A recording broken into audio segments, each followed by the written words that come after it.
नमस्कार दोस्तों। थोड़े बीच में गैप के बाद फिर मैं आपके सामने एक बार हाजिर हूँ। हम एनसीईआरटी का अध्याय 3 आरंभिक नगर पढ़ रहे थे। इसमें हमने कुछ पढ़ लिया था, हड़प्पा की कहानी के बारे में पढ़ा था कि हड़प्पा को कितने साल पहले खोजा गया था। जैसे 150 साल ये बताया था। यहाँ कुछ शहरों का निर्माण लगभग 4007 साल पहले हुआ था। नगरों की विशेषता भी हमने पढ़ ली थी। ये चित्र हमने सिंधु, गवेरीवाला, मोहनजोदड़ो, चौंतड़ो, सोतककोय, ये सारी चीज़ें हमने देखी थी। अब आज हम यहाँ देखेंगे ये जो चित्र आपको सामने दिखाई दे रहा है, महान स्नानागार। देखिए इसको कि कितना बड़ा। हमने एक चीज़ पढ़ी थी मोहनजोदड़ो के अंदर, ये जो चीज़ आई थी कि महान स्नानागार। देखो बीच में यहाँ पर ये जो सीढ़ियाँ दिखाई दे रही है इसके उधर के अंदर, और बीच का ये पूरा नीचे चारों तरफ से ये बंद है। तो कैसा रहा होगा कि यहाँ बहुत ज़्यादा लोग, जैसे आज हम देखते हैं हमारी नदी के पाट जो बनाए गए हैं, जैसे गंगा नदी तट पर ऐसे कुछ वहाँ महान स्नानागार बनाए जाते थे। इसका मतलब ये भी हो सकता है कि एक साथ वहाँ पर या कुछ पवित्र कार्य करने के लिए भी ऐसी चीज़ें वहाँ रही होंगी। तो महान स्नानागार का चित्र आपने ये देखा। अब आगे देखते हैं भवन, नाले और सड़कें। तो हड़प्पा के नगरों में ईंटों की चिनाई, क्या दिया है, चिनाई किसे थी। क्वेश्चन बनता है यहाँ पर आपका ये रीट में कि हड़प्पा के नगरों में चिनाई है वो किससे हुई, ईंटों से, पत्थरों से, दोनों से, इनमें से कोई नहीं। मतलब ऑप्शन कुछ भी बनाने वाला क्वेश्चन बनाने को कैसे भी बना सकता है, लेकिन हमें उसकी तह तक पहुंचना है कि किस प्रकार से प्रश्न आएगा और हम उसका उत्तर किस प्रकार देंगे। आप पढ़ेंगे भवन, नाले और सड़कें। भवन जो निर्माण है, नाले किस प्रकार से नालियाँ बनी, किस निकली है, और सड़कें, तीनों ही चीज़ इंपॉर्टेंट है जो इंफ्रास्ट्रक्चर के अंदर आती हैं।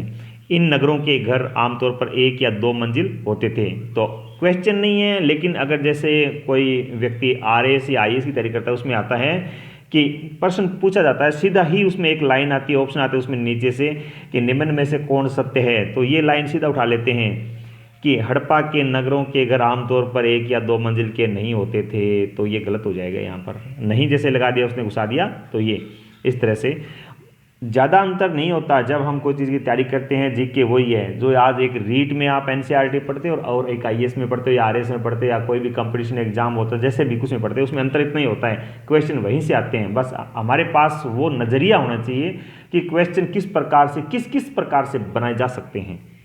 तो घर के आंगन के चारों ओर कमरे बनाए जाते थे। घर के चारों ओर कमरे, आंगन यानी बीच में जो आपने वो देखा ही है भी, अभी स्नानागार के बीच में जगह रखी, वैसे ही क्या, जैसे बीच में ये क्या आंगन हो गया, इसके इस साइड ये कमरा हो गया, इस साइड ये कमरा हो गया, इस साइड ये कमरा, इस साइड ये कमरा, यानी चारों तरफ बीच में आंगन रखा जाता था, फिर उसका गेट खोला जाता था। इस तरह से चारों तरफ कमरे बना के। अधिकांश घरों में एक अलग स्नानागार होता था, कुछ घरों में कुएं भी होते थे। कई नगरों में ढके हुए नाले होते थे। भाई ये अपने नगरों के घर की बात की, अब नालों की बात है। ढके हुए नाले, यानी जो नालियाँ थी वो ढके हुए थे, यानी ऊपर कुछ लगाया हुआ था उन्हें। इन्हें सावधानी से सीधी लाइन में बनाया जाता था। हर नाली में हल्की ढलान होती थी ताकि पानी आसानी से बह सके। अक्सर घरों की नालियों को सड़कों की नालियों से जोड़ दिया जाता था, जो बाद में बड़े नालों में मिल जाती थी। ये आज भी हम देखते हैं, भी छोटे नाली होते हैं फिर उसमें मिल जाती है। ये साइड में दिखा रखा है एक चित्र आपको। और नालों के ढके होने के कारण इनमें जगह जगह पर मेन होल बनाए जाते थे, जिनके जरिए इनकी देखभाल और सफाई की जा सके। घर, नाले और सड़कों का निर्माण योजनाबद्ध तरीके से किया जाता था। यहाँ पर वर्णित घरों और पिछले अध्याय में वर्णित घरों में तुम्हें क्या अंतर दिखाई देता है, कोई 2 अंतर बताइए। भी किस प्रकार से यहाँ के घरों में अंतर रहा होगा। देखो ये सीधे क्वेश्चन होते हैं। ये जो एनसीईआरटी पढ़ा रहे हैं ये आरएस के मेंस लिखने के लिए कितने काम आती है कि आपको सीधा ये क्वेश्चन पूछ जाता है कि घरों और पिछले अध्याय में वर्णित अंतर क्या अंतर था, ये लिखिए। तो ये वहाँ काम आता है। यहाँ बेसिक जो रीट का ऑप्शन टाइप प्रश्न है वो नहीं बन रहा, आईएएस मेंस के लिए यहाँ प्रश्न बन रहा है, लेकिन अपने को रीट के माध्यम से पढ़नी है। तो उसके अब नगरीय जीवन देखेंगे। आपको ईंटें दिखाई दे रही है, साइड में चित्र बनाया जा रहा है।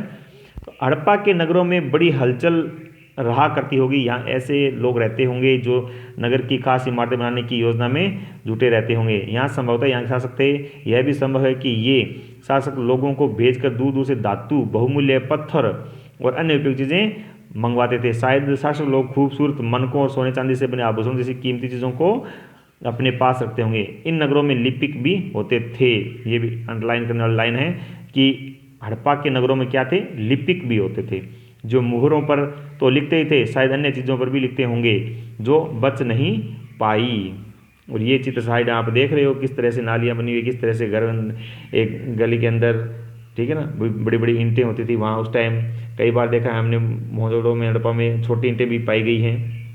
इसके अलावा नगरों में शिल्पकार स्त्री पुरुष भी रहते थे जो अपने घरों या किसी उद्योग स्थल पर तरह तरह की चीज़ें बनाते होंगे। लोग लंबी यात्राएं भी करते होंगे, उपयोगी वस्तुएं लाते होंगे। साथ साथ सुदूर देशों की किस्से कहानियाँ, मिट्टी से बनी खिलौने भी थे जिनसे बच्चे खेलते होंगे। अब नगरों में रहने वाले लोगों की एक सूची बनाओ, अपने को यहाँ पर्सन की जरूरत नहीं है। क्या इनमें से कुछ लोग ऐसे हैं जो मेहरगढ़ जैसे गांव में रहते थे? क्या था मेहरगढ़ में? सबसे प्राचीन कृषि के साक्ष्य मिले। तो ये क्वेश्चन इंपॉर्टेंट हो जाता है यहाँ पर कि मेहर क्या था। ये जो दे रखा है, अभी दिखा रखा है आपको ऊपर, ये चित्र दिखा रखा है, ये देखो, ये ऊपर वाला चित्र देखा, ये नीचे वाला चित्र है। इसमें देखिए सबसे ऊपर मोहल्लों की सड़क और इसमें बड़ा नाला। तो ये क्या है? सड़क है, सड़क के अंदर नाला है। आप देखते हो शहरों के अंदर आज भी जो गटर बनाए जाते हैं उसके बीच में नाला बनता है, ऊपर सड़क बनी हुई है और घरों से आपस में वो कनेक्शन दे देते हैं, उसमें नाले में पानी चला जाता है। तो और बीच में मेन होल भी होते हैं जिससे सफाई करने वाले होते हैं। आगे क्या दिया है? और ऊपर एक कुआं है, एक कुआं भी बना हुआ है।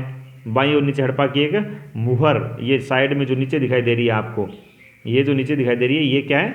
एक मुहर है, ये जो दिखाई दे रही है यहाँ पर। इसके ऊपर चिन्ह एक खास लिपि में है, ये देखो ये चिन्ह है, ये क्या खास लिपि में है। उपमहाद्वीप में पाए गए लेखन का प्राचीनतम उदाहरण है। विद्वान ने इसे पढ़ने की कोशिश की लेकिन अभी तक ये पता नहीं चल पाया है कि इसका अर्थ क्या है। दाईं और नीचे पक्की मिट्टी खिलौने, ये जो है ये क्या है? पक्की मिट्टी के खिलौने हैं। तो यहाँ खिलौने क्या पक्की मिट्टी के थे या कच्ची मिट्टी के? आगे क्वेश्चन, हड़प्पा में खिलौने कच्ची मिट्टी थे या पक्की मिट्टी के? तो यहाँ पक्की मिट्टी के खिलौने थे। आगे देखते हैं नगर और शिल्प। नगर और शिल्प में क्या रहा होगा? देखिए, आओ अब कुछ ऐसी चीज़ों के बारे में अध्ययन करें जो हड़प्पा के नगरों से प्राप्त हुई पुरातनों को जो चीज़ें वहाँ मिली उनमें अधिकतर पत्थर, शंख, तांबे, कांसे, सोने और चांदी जैसी धातुओं से बनाई गई थी। तांबे और कांसे से औजार, हथियार, गहने और बर्तन भी बनाए जाते थे। सोने और चांदी से गहने बर्तन बनाए जाते थे। तो आपको ये पता चल गया होगा धातु के नाम आए तो सोना चांदी भी उस टाइम था। और भी लिखें तांबा और कांसा। अगर मूल रूप से आप याद करो तो पत्थर, शंख, तो चार धातु जो मुख्य रूप से होती है सोना, चांदी, तांबा और कांसा, ये चार नाम आपको तो हमेशा याद होने चाहिए कि ये चार चीज़ें हैं मोहल्लों में पाई गई है। यहाँ मिली सबसे आकर्षक वस्तुएं मनके, बाट और फलक हैं। ये मनके का प्रश्न पूछा गया है, बाट का प्रश्न भी आता है, फलक का प्रश्न भी आता है। ये ध्यान रखने वाली बातें हैं, तीनों यहाँ प्रश्न बनते हैं। कौन कौन से कैसे प्रकार के मनके बने आगे देखें। अब इधर साइड में देखो, इधर पत्थर के बाट को देखो, ये क्या है? पत्थर का एक बाट है। कितने ध्यान से और उपयुक्त तरीके से इन बाटों को बनाया गया है। इन्हें चर्ट पत्थर से बनाया गया है। प्रश्न आ गया कि हड़प्पा में जो पत्थर के बाट बने से कौन से पत्थर से बनाया गया? चर्ट पत्थर से बनाया गया। खो जाओगे, प्रश्न आएगा तब रीट में, यही क्वेश्चन आता है वहां पर कि हड़प्पा में जो पत्थर के बाट बनाए गए उन्हें पत्थर कौन सा था? चर्ट था, बट था, बहुत सारे नाम दे देंगे वो और आप कंफ्यूज हो जाओगे। चर्ट बट में ही कंफ्यूज होते हैं हम। लेकिन यहाँ अगर आपने प्रश्न को कर दिया कि ये पत्थर है वो चर्ट पत्थर से बनाए गए थे तो आपको कोई दिक्कत नहीं आएगी। यहीं से क्वेश्चन आता है और हम सोचते रहते हैं यार किताबों में से तो प्रश्न आए नहीं। जो प्रश्न तो किताबों में से आते हैं, भगवान थोड़ी ना बनाते हैं, इंसान ही बनाते हैं। और इन्हें शायद बहुमूल्य पत्थर और धातुओं को तोलने के लिए बनाया गया होगा। मध्य में बाएं मन के इनमें से कार्नियल पत्थरों से बनाए गए थे। देखो मध्य में बाएं मन के जो मनके हैं ये कौन से पत्थरों से? कार्नियल। ये भी एक क्वेश्चन हो गया कि जो मनके बनाए गए थे हड़प्पा में वो कौन से पत्थरों से बनाए गए? कार्निलियन पत्थरों से बनाए गए थे। कौन से पत्थर हैं याद रखना है। एक तो बात की बाट की, तो बाट कौन से पत्थर से? चर्ट पत्थर से। आ गया समझ में? ये देख लो चर्ट पत्थर। और ये बनाया कि मनके कौन से? कार्निलियन पत्थरों से। पत्थरों को काट और तराश कर मनके बनाए गए, इसके बीच में छेद किए गए ताकि धागा डालकर माला बनाई जा सके। और मध्य में दाएं पत्थर के धारदार फलक, ये देखो ये धारदार फलक हैं, मतलब एक लंबी है धारदार, उसे कुछ चीज़ें काटने वाले जैसे औजार के रूप में ऐसी बनाई गई थी। हड़प्पा सभ्यता के लोग पत्थर की मुहरें बनाते थे। अब मुहरें किस प्रकार की थी? पत्थर की मुहरें। अब मुहरों का प्रकार आता है, जैसे आगे गोलाकार थी, वर्गाकार थी, तो वर्गाकार मुहरों के बारे में अपन पढ़ रहे हैं। लेकिन इसमें देर का आगे इन आयताकार मुहरों पर सामान्यतः जानवरों के चित्र मिलते हैं। तो ये भी इंपॉर्टेंट क्वेश्चन हो जाता है कि आयताकार मुहरों पर सामान्यतः किन के चित्र मिले हैं? मनुष्य के, जानवर के, पक्षियों के, अलग हैं? इनमें से कोई नहीं, तीनों के ही, कोई भी ऑप्शन आ सकता है। तो यहाँ जानवरों के चित्र मिले, सीधे सीधे यहाँ से उठाता है ऐसे वो लाइन और यही क्वेश्चन आता है और यही यहाँ पर भूल जाते हैं। ध्यान रखना है, भूलना नहीं है। एक बार पढ़ने के बाद में आयताकार मूरों पर सामान्यतः हड़प्पा सभ्यता में किसके चित्र मिले हैं? जानवरों के चित्र मिले हैं। कौन से पत्थर से बनाए गए? बाट चट पत्थर से। कौन से पत्थरों से बनाए गए? मनके, तो कार्नियल पत्थर से। शाबाश। ये बार बार मैं जो बोल रहा हूँ इसका काम मतलब ये है कि आप भी बार बार उसको पढ़ो और आपको याद हो जाए, पक्के भूलो नहीं। ऐसे याद रहे पेपर करने के बाद में भी जब हम स्कूल में जाएं पढ़ाने के लिए, हम टीचर बने, तो हमें वहाँ मुख्य ज़बानी याद हो, किताब नहीं उठानी पड़े। तो हड़प्पा सभ्यता के काले रंग से डिजाइन किए हुए खूबसूरत लाल मिट्टी के बर्तन थे। तो अब यहाँ बर्तन बताए गए हैं, बर्तनों की विशेषता बताई गई कि बर्तन कौन से? एक तो काला रंग दिया है, एक लाल मिट्टी, यानी मिट्टी तो लाल थी और रंग कौन सा रंग बर्तन पे किया गया था? काला रंग किया गया था। अब आगे नीचे देखो, ये दिया गया है कि फलक नीचे दाएं कढ़ाईदार वस्त्र भी हैं। एक महत्वपूर्ण व्यक्ति की पत्थर से मोहनजोदड़ो में मूर्ति मिली है जो कढ़ाईदार वस्त्र पहने दिखाया गया है। हड़प्पा सभ्यता के लोक पत्थर, ये अपन पढ़ लिया। अध्याय 2 में तुमने जिस गांव के बारे में पढ़ा था वह धातु का उपयोग, क्या वहाँ भी धातु का उपयोग होता था? क्या वे पत्थर बांटे, वहाँ पत्थर धातु का उपयोग आया था कोई? वो ग्रामीण सभ्यता थी तो उसमें कुछ था ऐसा हजारों साल पहले। तो संभवतः 7000 साल पहले मेहरगढ़ में कपास की खेती थी, यानी मेहरगढ़ जो हड़प्पा ने किया था कृषि के साक्ष्य मिले हैं। हमें आज भी याद रहना चाहिए, मेहरगढ़ सबसे प्राचीन कितना साल पहले की बात है? 7000 साल पहले की बात है। और आगे ये क्या करे? मोहनजोदड़ो से कपड़े के टुकड़ों पर अवशेष, चांदी के एक फूलदान को ढक्कन था, अन्य तांबे की वस्तुएं चिपके वे मिले हैं। पक्की मिट्टी था, फेंस से बनी तकलियां सूत कताई का संकेत, तकलियां भी सूत कताई करते थे। ये देखो इसका डिजाइन देखो कैसा रहा होगा, कितना कैसा बड़े डिजाइन है। आगे देखिए, इनमें से अधिकांश वस्तुओं का निर्माण विशेषज्ञों ने किया। विशेषज्ञ उसे कहते हैं जो किसी खास चीज़ को बनाने के लिए खास प्रशिक्षण लेता है, जैसे पत्थर तराशना, मनके चमकाना, फिर मुहर पर पच्चीकारी करना आदि। पृष्ठ 28 पर चित्र देखो कि मूर्ति का चेहरा कितने आकर्षक ढंग से बनाया गया है। जो आपने ऊपर अभी चित्र देखा उसकी बात कर रहे हैं कि किस प्रकार से बनाया गया। उसकी दाढ़ी कितनी अच्छी तरह दर्शाई गई है। किसी विशेषकर मूर्तिकार का ही काम है, हो सकता है, हर व्यक्ति विशेषज्ञ नहीं हो सकता। हमें यह पता नहीं कि क्या सिर्फ पुरुष ही ऐसे कामों में प्रशिक्षण हासिल करते थे या फिर केवल महिलाएं ही। शायद कुछ महिलाएं और पुरुष दोनों ही इस काम में दक्ष थे। अगर इसमें यहाँ कंफ्यूज होते हो ये महिलाएं थी पुरुष थे दोनों ही थे, तो वहाँ क्वेश्चन बनने की संभावना बहुत कम होती है। कई बार प्रश्न आ भी जाता है, डिलीट भी होता है, ये भी आप देखते हो। इसमें हमें टाइम वेस्ट करने की आवश्यकता नहीं है। अब आगे इन्होंने दिया, ये फेंस है, ये क्या है देखो।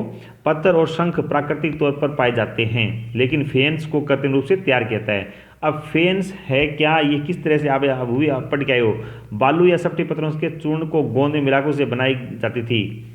बालू या सफ्टी पत्थरों के चूर्ण को गोंद में मिलाकर उनसे वस्तु बनाई जाती थी। उसके बाद उन वस्तुओं पर चिकनी परत चढ़ाई जाती थी और चिकनी परत के रंग के प्राय नीले हल्के समुद्र रंग के होते थे। फेंस से मन के चूड़ियाँ, बालें, छोटे बर्तन बनाए जाते थे। समझ में आ गई? यानी पत्थर और शंख सारे क्या प्राकृतिक अपने यहाँ मिलते हैं। अपने पता है पत्थर हैं वो पहाड़ों पर जाते हैं, वो पत्थर मिल जाते हैं। बहुत सारे शंख है वो अगर समुद्र किनारे जाते हैं वहाँ मिल जाते हैं। फेंस क्या है, ये कृत्रिम तौर से बनाए गए हैं, गोंद में मिलाकर पत्थरों को सफ्टी से, बालू से। उसके बाद उनसे क्या बनाए जाते हैं? मन के चूड़ियाँ, बालें, छोटे बर्तन आदि ये बनाए गए हैं। तो ये ध्यान रखना है हमें किस प्रकार से। ये फेंस है क्या, तो फेंस क्या है? एक प्राकृतिक पदार्थ बोलूँ मैं, जैसे आप पत्थर है, शंख है, वैसे प्राकृतिक पदार्थ है जिसे मन के चूड़ियाँ, छोटे बर्तन बनाए गए हैं। कच्चे माल की खोज में, कच्चे माल की खोज में मनुष्य कैसे रहा होगा, उसने क्या खोजा होगा देखो अभी देखते हैं। कच्चा माल उन पदार्थों को कहते हैं जो प्राकृतिक रूप में मिलते हैं या फिर किसान या पशुपालन का उत्पादन करते हैं, जैसे लकड़ी या धातु ऐसे प्राकृतिक रूप से उपलब्ध कच्चे माल हैं। इनसे फिर कई तरह चीज़ें बनाई जाती हैं। मिसाल के तौर पर किसानों द्वारा पैदा किए गए कपास को कच्चा माल कहते हैं। यानी कपास क्या है? कच्चा माल है वो, जिसे बाद में कताई बुनाई कर कपड़ा तैयार किया जाता है। हड़प्पा में लोगों को कई चीज़ें वहीं मिलती थी, लेकिन तांबा, लोहा, सोना, चांदी, बहुमूल्य पत्थर पदार्थों को दूर दूर से आयात करते थे। इसका मतलब क्या हुआ? हड़प्पा के लोग व्यापार भी करते थे। क्यों? आगे पूछा, आयात करते हैं। आयात करते हैं तो बाहर देश से करते हैं, तभी तो आयात बोला जाता है। अगर हम पास में से लेकर उसको आयात नहीं बोला जाता। तो बाहर से जब वो चीज़ें मंगाई जाती थी उसको आयात बोला गया। तो इसका मतलब वो व्यापार भी करते थे। अब आगे क्या कह रहा है? हड़प्पा के लोग तांबे का आयात कहाँ से करते थे? तांबे का आयात संभवतः राजस्थान से करते थे। राजस्थान में खेतड़ी में सभी को पता है तांबा मिलता है अपने। पश्चिमी एशियाई देश ओमान, कौन सा देश है? ओमान से भी तांबे का आयात। देखो राजस्थान में तांबा मिलता है तो जरूरी नहीं है और कहीं देश में मिलता नहीं है, कुछ चीज़ें होती है स्पेशल जो 100% है वो यहाँ मिलती हैं। तो ओमान से भी तांबे का आयात किया जाता था। कांसा बनाने के लिए तांबे के साथ मिलाई जाने वाली धातु टिन का आयात आधुनिक ईरान और अफगानिस्तान, यानी टिन कहाँ से? ईरान और अफगानिस्तान। ये क्वेश्चन है सारे, ठीक है ना। ओमान से तांबा, राजस्थान से तांबा, ईरान से और अफगानिस्तान से टिन। ईरान और अफगानिस्तान क्या? टिन मंगाया था। टिन क्या किया था? कांसा बनाने के लिए तांबे के साथ। कांसा कैसे बनता था? तांबा, ये क्वेश्चन भी बहुत इंपॉर्टेंट आता है कई बार, जैसे फर्स्ट ग्रेड में प्रश्न आता है तांबा टिन बराबर क्या बना? ये बोल रहा है कांसा। यही है, कांसा बनाने के तांबे के साथ मिलाया धातु कौन सी है? टिन है। कांसा बनाने के तांबे व टिन बराबर कांसा हो गया। सोने का आयात आधुनिक कर्नाटक, सोने का आयात भारतीय सोना का, कर्नाटक में बहुमूल्य पत्थर का आयात, गुजरात में बहुमूल्य पत्थर बहुत ज़्यादा मिलते हैं, ईरान और अफगानिस्तान भी किया जाता था। साइड में गाड़ी दिखा, देखो चीज़ों को एक जगह से दूसरी जगह कैसे ले जाया जाता था, भी कैसे ले जाते? तो ये एक गाड़ी दिखाई जाती है। इन चित्रों को देखो, एक खिलौना है और दूसरी एक ये जो है, ये दूसरी एक क्या है? मुहर है। ये मुहर है। ऊपर जो खिलौना दिखाई दिया आपको, क्या तुम बता सकते हो कि हड़प्पा के लोग यातायात के लिए किन साधनों का प्रयोग करते थे? तो एक गाड़ी दिखाई रखी है, बैलगाड़ी हो सकती है वहाँ पर। पिछले अध्याय में तुमने पहिए वाले वाहनों की जानकारी दी गई है। नगरों में रहने वाले लोगों के लिए भोजन। अब आइए भोजन की बात, यहाँ भोजन कैसा रहा होगा? तो लोग नगरों के अलावा गांव में भी रहते थे, वे अनाज उगाते थे और जानवर पालते थे। किसान और चरवाहे ही शहरों में रहने वाले शासकों, लेखकों और दस्तकारों को खाने के सामान देते थे। पौधों के अवशेषों से पता चला है कि हड़प्पा के लोग गेहूं, जौ, दालें, मटर, धान, तिल और सरसों, ये सारे आपको याद रखने पड़ेंगे कि हड़प्पा के लोग किन किन का उपज करते थे, उत्पादन करते थे, या फिर इनमें से किसका नहीं करते थे। ये क्वेश्चन ना बड़ा क्रिटिकल होता है कि कौन सा नहीं करते हैं, तो हमें याद नहीं रहता कि कौन सा क्या पूछा है, लेकिन अपने को ये याद हो कि कौन सा करते थे। तो फिर देखो गेहूं जो तो इंपॉर्टेंट हो गया, ये तो सबसे पहले अपन ने देखी थी, ठीक है। तिल और सरसों, तिल और सरसों एक साथ आ जाएगी, भाई तिल और सरसों है वो एक जैसे हैं तो वहाँ वो मिलती थी। अब दाल और मटर एक जैसी चीज़ आ गई, तो तीन से बीच में धान बचा है। धान किस में आ जाएगा? गेहूं, जो, धान। धान यानी चावल, तो गेहूं, जो, चावल तीन एक साथ आ गए। याद करने के तरीके होते हैं, कोई चीज़ होती है वो साथ में याद होती है, वरना याद नहीं हो पाती है। आगे देखते हैं, जमीन की जुताई के लिए हल का प्रयोग एक नई बात थी। देखो ये हल का चित्र दिखाया गया, आपको दिखाई दे रहा होगा साफ, ये हल जैसा चित्र है कि नई बात, यानी हड़प्पा में हल का प्रयोग किया जाता था। हड़प्पा काल में हल तो नहीं बच पाए, लेकिन प्राय लकड़ी से बनाए जाते थे हल के। अब हल किस से बनाए जाते थे? लकड़ी के। आज लोहे के भी बनते हैं।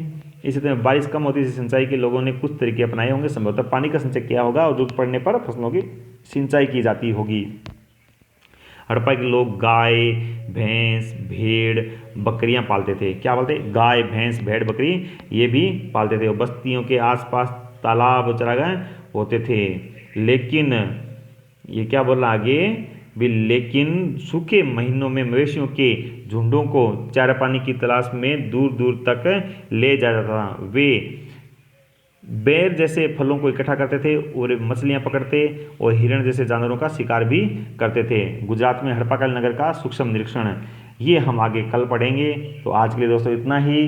तो हमारी एनसीईआरटी मैंने आपको वापस शुरुआत कर दी है। थोड़ा सा बीच में गैप आया, मैं गैप नहीं आने दूंगा। आप लगातार पढ़ते रहें, आपको जो मिल रहा है उसको, और कमेंट करके मुझे ये ज़रूर बताएं कि क्या इसमें कमी रह रही है आपको और क्या चाहिए, तो वो आपको प्रोवाइड कराया जाएगा। अभी एनसीईआरटी पढ़ाई जा रही है, फिर आपको जो भी आपके सिलेबस के दौरान आते हैं रीट के अंदर, वो आपको पूरी क्लासें पढ़ाई जाएगी। और ये मेरी एनसीईआरटी सिर्फ रीट के लिए नहीं है, चाहे वो आरएस हो, आईएएस पढ़ता हो, चाहे वो 6ठी क्लास का बच्चा हो, उसके भी काम आ रही है कि वो इसको इस तरह से पढ़ें। अगर वो बच्चा 6ठी क्लास में इस तरह से पढ़ना है तो आपको ये छोटी मोटी नौकरियों के लिए तो आपको बाद में पढ़ने की आवश्यकता नहीं है। जब आपको बताया जा रहा है कि यही पढ़ना है वापस, आज देखो नौकरी भी यही पढ़ना पड़ रहा है, तो आप 6ठी क्लास में वो चीज़ें पढ़ लो तो आपको आगे ज़्यादा दिक्कत नहीं आएगी। तो आज के लिए इतना ही। जय हिंद, जय भारत।